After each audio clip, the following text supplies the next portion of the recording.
Nahum, chapter 1. An oracle concerning Nineveh. The book of the vision of Nahum, the Elkoshite. The Lord is a jealous and avenging God. The Lord takes vengeance and is filled with wrath. The Lord takes vengeance on his foes and maintains his wrath against his enemies. The Lord is slow to anger and great in power. The Lord will not leave the guilty unpunished. His way is in the whirlwind and the storm, and clouds are the dust of his feet. He rebukes the sea and dries it up. He makes all the rivers run dry. Bashan and Carmel wither, and the blossoms of Lebanon fade. The mountains quake before him, and the hills melt away. The earth trembles at his presence, the world and all who live in it. Who can withstand his indignation? Who can endure his fierce anger? His wrath is poured out like fire. The rocks are shattered before him. The Lord is good, a refuge in times of trouble. He cares for those who trust in him. But with an overwhelming flood he will make an end of Nineveh. He will pursue his foes into darkness. Whatever they plot against the Lord, he will bring to an end. Trouble will not come a second time. They will be entangled among thorns and drunk from their wine. They will be consumed like dry stubble. From you, O Nineveh, has one come forth who plots evil against the Lord and counsels wickedness. This is what the Lord says. Although they have allies and are numerous, they will be cut off and pass away. Although I have afflicted you, O Judah, I will afflict you no more. Now I will break their yoke from your neck and tear your shackles away. The Lord has given a command concerning you, Nineveh. You will have no descendants to bear your name. I will destroy the carved images and cast idols that are in the temple of your gods. I will prepare your grave, for you are vile. Look there on the mountains, the feet of one who brings good news, who proclaims peace. Celebrate your festivals, O Judah, and fulfill your vows. No more will the wicked invade you. They will be completely destroyed. Chapter 2. An attacker advances against you, Nineveh. Guard the fortress, watch the road, brace yourselves, marshal all your strength. The Lord will restore the splendor of Jacob like the splendor of Israel, though destroyers have laid them waste and have ruined their vines. The shields of his soldiers are red. The warriors are clad in scarlet.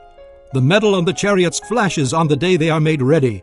The spears of pine are brandished. The chariots storm through the streets, rushing back and forth through the squares. They look like flaming torches. They dart about like lightning. He summons his picked troops, yet they stumble on their way. They dash to the city wall. The protective shield is put in place.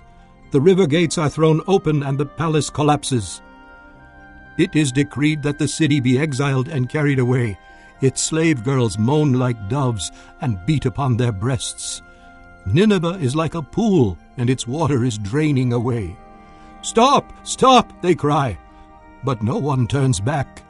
Plunder the silver, plunder the gold. The supply is endless, the wealth from all its treasures.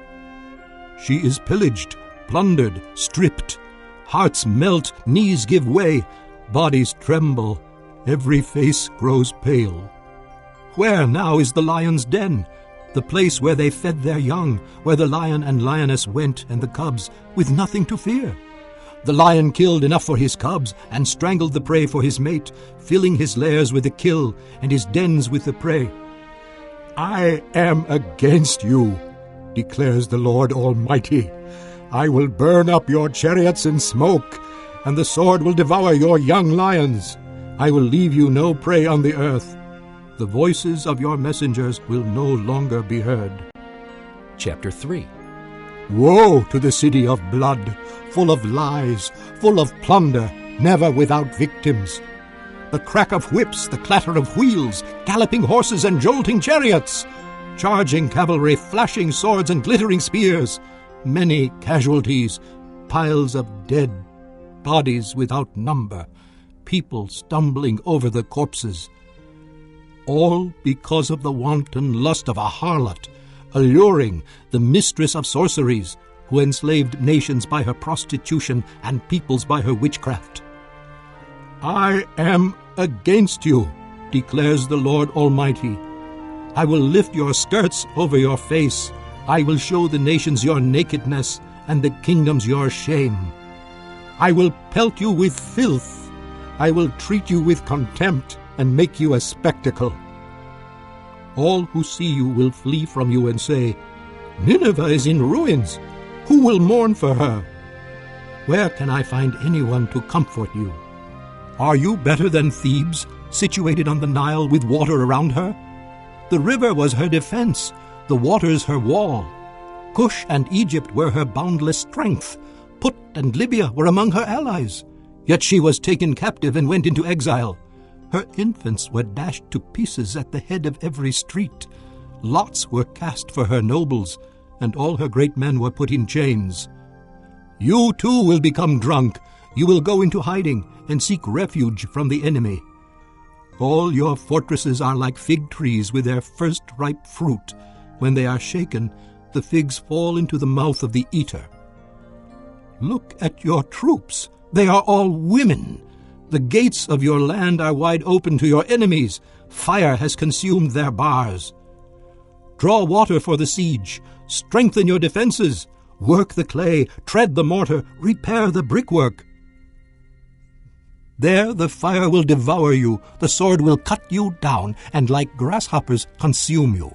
Multiply like grasshoppers, multiply like locusts. You have increased the number of your merchants, till they are more than the stars of the sky. But like locusts they strip the land and then fly away. Your guards are like locusts, your officials like swarms of locusts that settle in the walls on a cold day. But when the sun appears, they fly away, and no one knows where. O king of Assyria, your shepherds slumber, your nobles lie down to rest. Your people are scattered on the mountains with no one to gather them. Nothing can heal your wound. Your injury is fatal. Everyone who hears the news about you claps his hands at your fall. For who has not felt your endless cruelty?